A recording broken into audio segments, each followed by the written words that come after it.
going on, guys? Yes, two Santanas, one screen. Yep. It's going to be a problem. It's going to be a problem. Just got off the floor with Daniel Marcos. Does he have a fight lined up? No, he has no fight lined up. We turned down one fight already. Okay. All right. Well, we also met with the big guy this morning, had a good old breakfast. Let me tell you, he is a big kid. All he said to me was like, Santana, I want sweet things. I want French toast. I want pancakes, and we had to put a whole order for him together. But RoboCop got a huge victory this past Saturday at UFC 304. What were your thoughts on the fight? I thought he had a real intelligent fight. I gotta tell you, I was a little concerned because Duncan is extremely athletic, and when he came out and his face was solid. I'm going, okay. And even Greg, my workout partner and friend of 40 years that watches the UFCs with us, and my wife together, we're like the UFC trio. He says, man, this guy looks focused. And he did. It's like, okay, so this guy doesn't look nervous. And then he did that one-hand cartwheel. I'm going, oh, shit. We're going to have flying shit coming at us.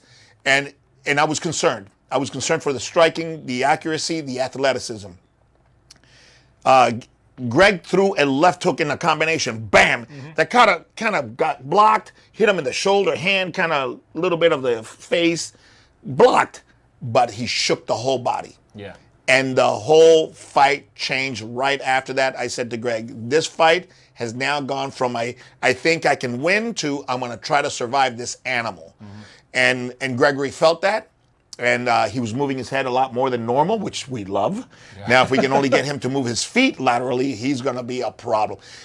If RoboCop gets a little bit less RoboCop and a little bit more nerdy, nutty professor, move the feet and analyze this, he can be world champion. Without a doubt. The only thing that is a problem for him, which is also his strong suit, is he stays a little bit linear, but he was moving his head a lot more on this one, so we were happy. Duncan decided to, like Conor, so you want to wrestle now with Nate Diaz. So let me tell you, Duncan was so concerned about Gregory's power that he shot in on him. A striker shoots in on a black belt judo, black belt world champion jiu-jitsu guy. That's how desperate he was to survive.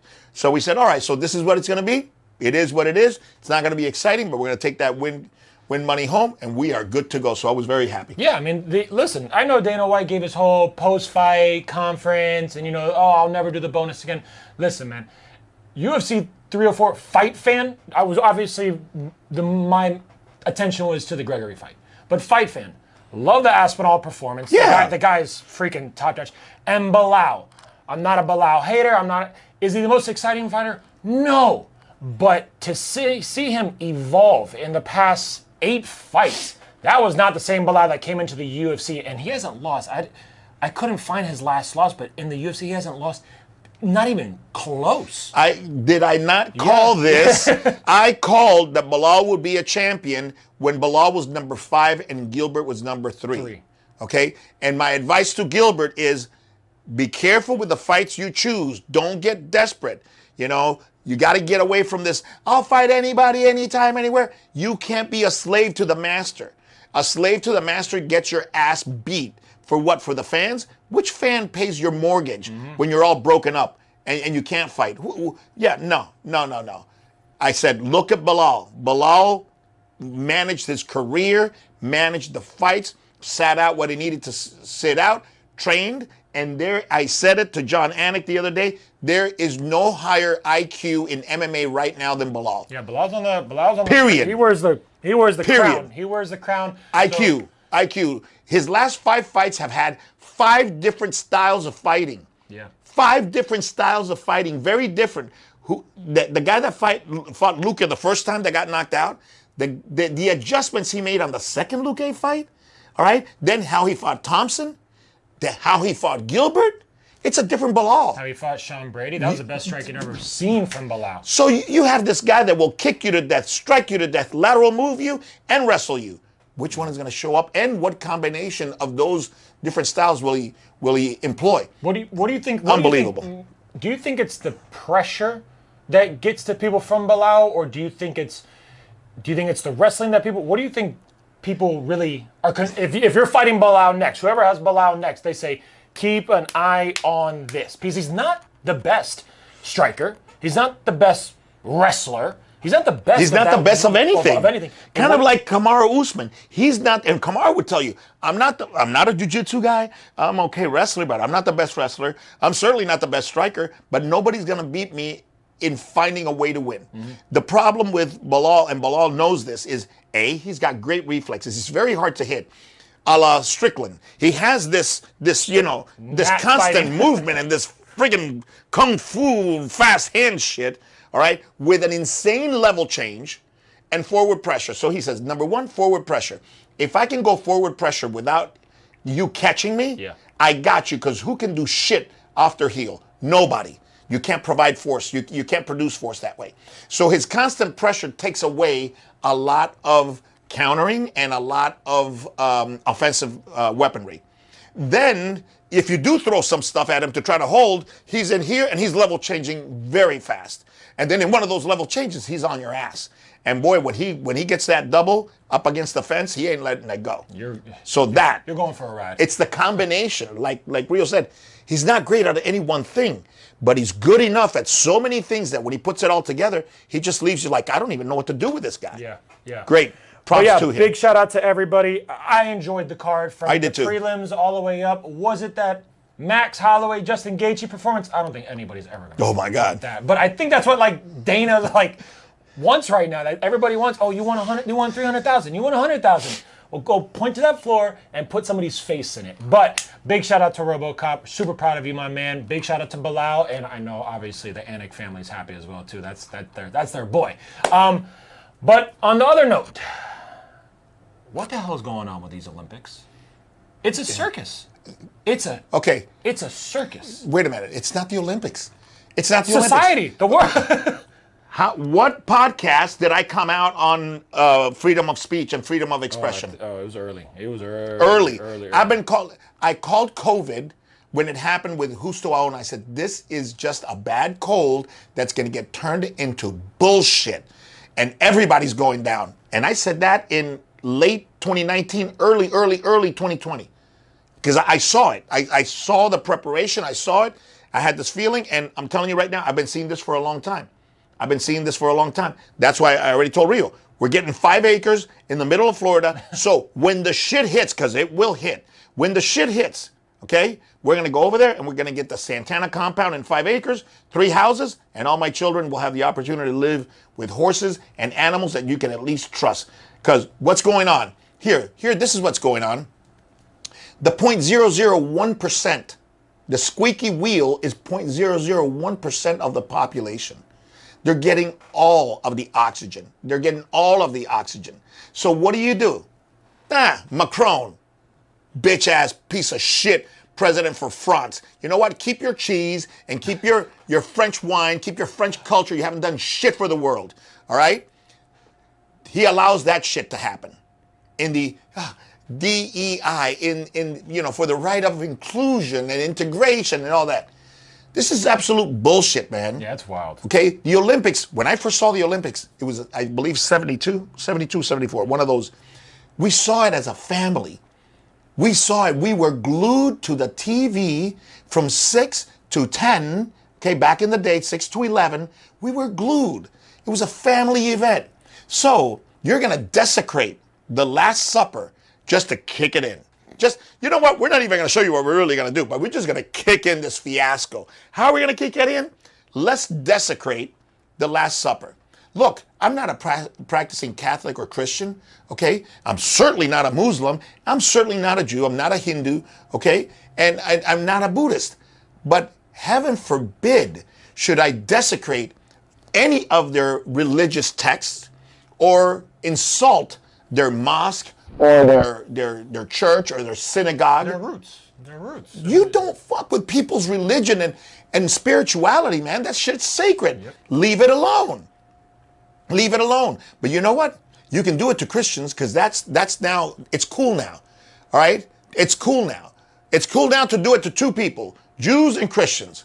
Heaven forbid should you do that to a Muslim. I don't know if you know this, but a few years ago, there was a newspaper in France of all places, okay, that did a caricature of Allah. So they did a cartoon of Allah that obviously made fun of Allah. Okay, people went in to that office and killed people. People died over that shit, over the freedom of the press. It was a caricature. People died in that publication. An assassin went in, and it started at the street, and I think they went up in the building and killed some people over a caricature of Allah. But this is okay. And it's not just one thing. It wasn't just the open ceremony. It was... Now what? Yeah, tell them about boxing. But I'll get to that, but we were just looking at it today at breakfast with Gregory, and he is the one that actually brought it up. He goes, bro, did you see the surfer that got kicked from the Olympics because on the bottom of his board, he wanted to just have a picture of Jesus? They said, no, we won't allow that. Had to get all his boards redone, this, that, got kicked, got fined, got this, got that. Another girl, I think it was 16, 17 years old, skater. Post winning it, I just would like to say Jesus took the mic away from her. Like, are you serious? Then on the top of that, you want to bring now a serious issue. The boxing. I don't even have to tell you guys. The guy versus the girl. Yes, the guy versus the girl. Getting televised. A guy whooping a female's ass in boxing, okay, is okay. Somebody's going to get hurt, man. We said it today on the gym floor. It's going to take somebody to die. It's going to take somebody to die to do that. That's going to be insane, okay? So whatever needs to happen, whoever could fucking fix this damn issue, okay, it needs to start now, because we're showing this on the freaking Olympics. Like he said, we used to watch this as a family. It was like when you guys watch New Year's Eve. Everybody gets around the TV, counts down 10, 9, 8, boom, boom. Now Olympics is being shown like it's a freaking circus. So, anyways, but yeah. You know what it's going to take? It's going to take everybody to speak up and not take that shit.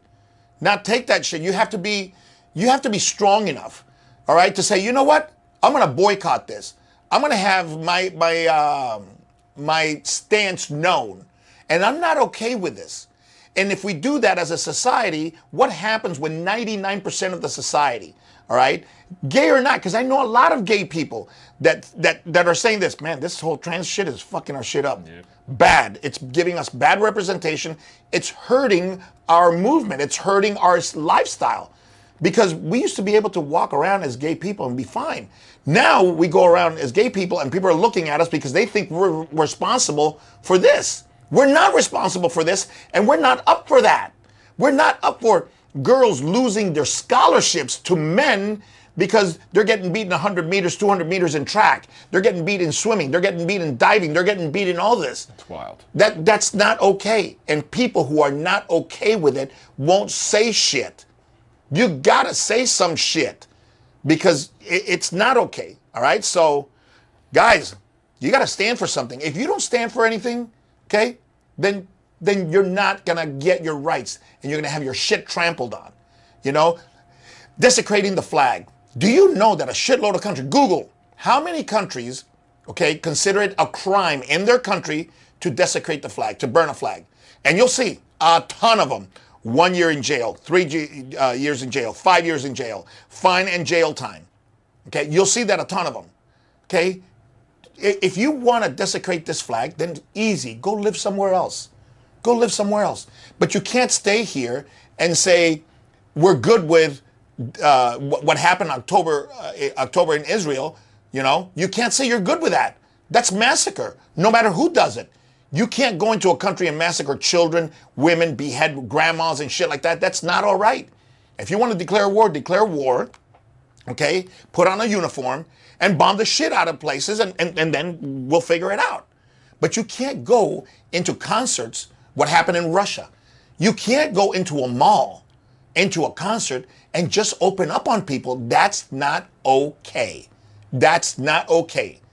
That's not war. That is just pure terrorism of innocent people, and it's not okay for anybody to do that. Yeah. And you got to stand against that. All right? So 100%, good. 100%. All right. What else? That was like our rant together. See, we're good. We're good. One camera, we're good. Now, Rio feels me.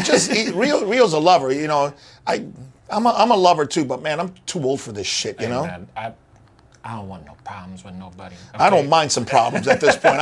I'll leave this world with some problems, and I'll give some people some problems on my way out. But no problem. The next thing that we want to talk about, and we'll kind of wrap this up, and it's interesting because I use this tool a lot. Obviously, you guys know I do all the marketing for the gym, for Dad. I'm on this thing, you know, probably 6 to 8 hours productively of doing this, handling all the different platforms, handling the podcast, answering your guys' questions, make sure he gets featured, blah, blah, blah, blah, blah. You know, we're dealing with close to 250,000 people, not including the app now. So it's a lot of time dealing with this.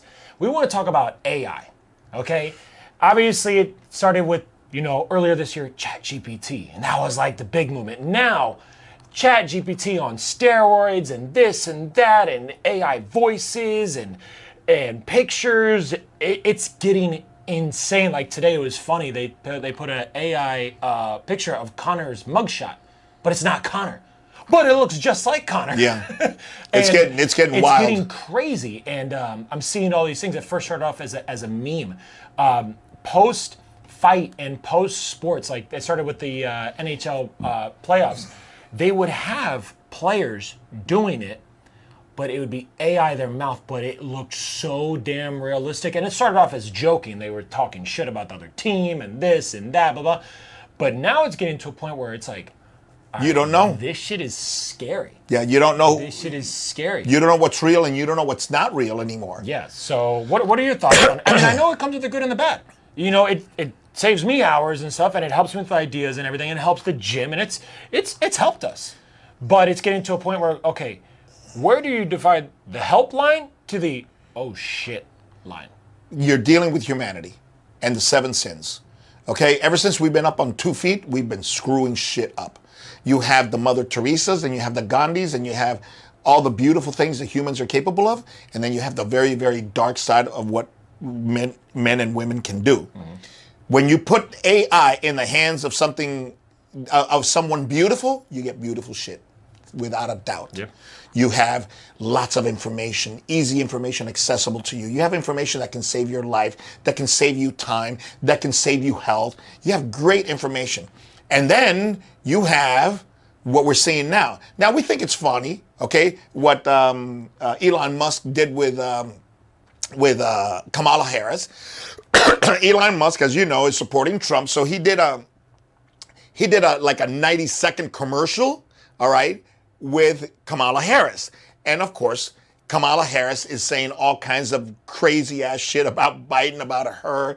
You know, he's making fun and poking fun of Kamala Harris with some truths, but obviously some untruths. And it sounds like her, looks like her, moves like her. It is her, but it's not her. Okay, that's funny. That's funny. But then you go, okay, what happens when it's not so funny? For example, if you ask GPT to tell you about the assassination attempt on Trump in Pennsylvania, it tells you, I cannot discuss that. Chat GPT. Sandino didn't believe it. I said, Sandino, yesterday, I was in my car, I said, ask it right now. He goes, holy shit. I go, yeah. And Google, if you ask Google about the assassination attempt on Trump, it would tell you about 2015, 2016, this and that. Previous but events. not this one. This one didn't exist. So Meta was caught, all right? And when Meta was caught, Meta now apologized. And you can look this up. Meta's apology on Trump censoring, okay? Because if you put the picture of Trump like this on an assassination, Meta was telling you before that it didn't happen, that it couldn't comment, okay? And now it says, I'm sorry, okay? It says, you can read it. I'm sorry. We programmed the algorithm in such a way where we wouldn't create conspiracy theories and we didn't want to segregate people and make enemies out of people. They had to apologize. So now they corrected the algorithm of AI. Okay, so look, I don't give a shit if you like Trump or not, you know, doesn't matter. What happens when this AI is, let's say they find a cure to cancer and your mom has cancer and you want to know about that cure, but the pharmaceutical companies don't want you to know, and they're in control of AI. They're in control of the big money that controls AI. Now what happens? They send you to the medicine they're sending. They're not sending you to the cure. What happens if they want to start a war? The war machine, because the war machine that makes a lot of money wants you to be pro-war because they're making money. And so they start selling you garbage and bullshit for you to get pissed off, for you to go, yeah, sign the bill, send them the money. What happens? You're looking at mass population programming. And that is scary. That shit is scary. So be aware of that, folks. You got to be aware of that. And you got to vote. And hopefully we'll start voting for non-politicians. I want to start voting for business people. Business people that know how to run businesses, that written checks, that if they screw up, there's somebody accountable. There's somebody accountable. How many days are we out from the attempted assassination? Has any head rolled in the FBI, Department of Justice, Secret Service? No, and no. We had one person resign because the shit got so hot. And you know what? Nobody's going to get fired. Nope. For the same reason that Fauci never got fired. Fauci will never get convicted of the lying that he did for the CDC and the shit that the CDC did to us. And the people that were fired, and the military people that lost their pension because they wouldn't take the vaccine, because they weren't being told the truth about the vaccine. Okay? So they're not going to be accountable, because there's no accountability with politicians. They play with your money with no consequences.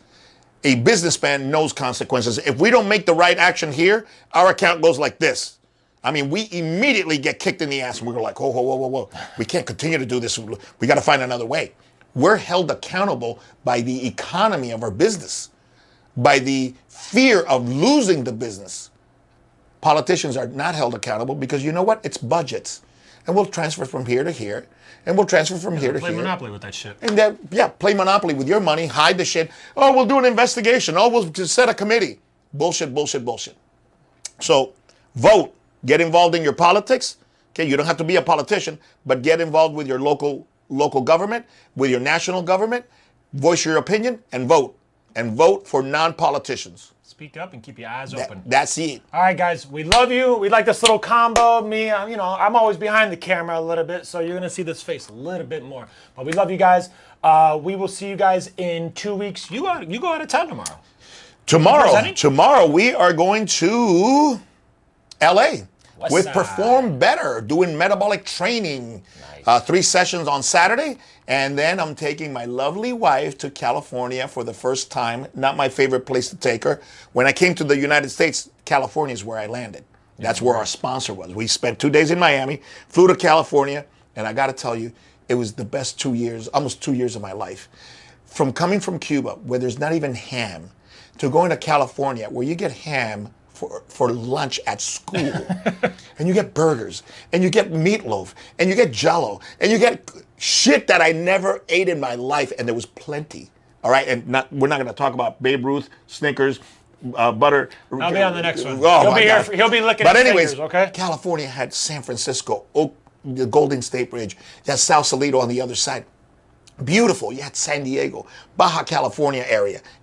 You had the most beautiful state. You could surf, go 4 hours and ski. Come 3 hours and be in the desert. Go 5-6 hours and be in the redwood. What state has that diversity? And they have turned it. The politicians have turned that shit into crap. Yep. Into a shit show, literally. Shit show. Okay? I'm going to take my wife over there. I'm going to show her Malibu, Beverly Hills. We're going to have lunch on the coast. Take her a little bit around so she can see Hollywood and the stars and all that stuff. And then we're coming back. So nice. Here we go. L.A. The Santanas are coming. I got the dogs this weekend. I got Jackie. I got Thad. We got Mark. Greg already wants to get back in the gym. We're like, no. Get your ass. Stay One more week. One more week. But we got Thad coming up August 16th. So we will be doing a podcast fight week. So next week we're going to be focusing on Perfect Trainer. If you guys haven't hopped on that yet, get on it now. Leave all the information below. And then the week after, we'll be bringing the podcast back. And we always love your guys' feedback. Wish you guys have a safe weekend. We will see you in 2 weeks. Love you.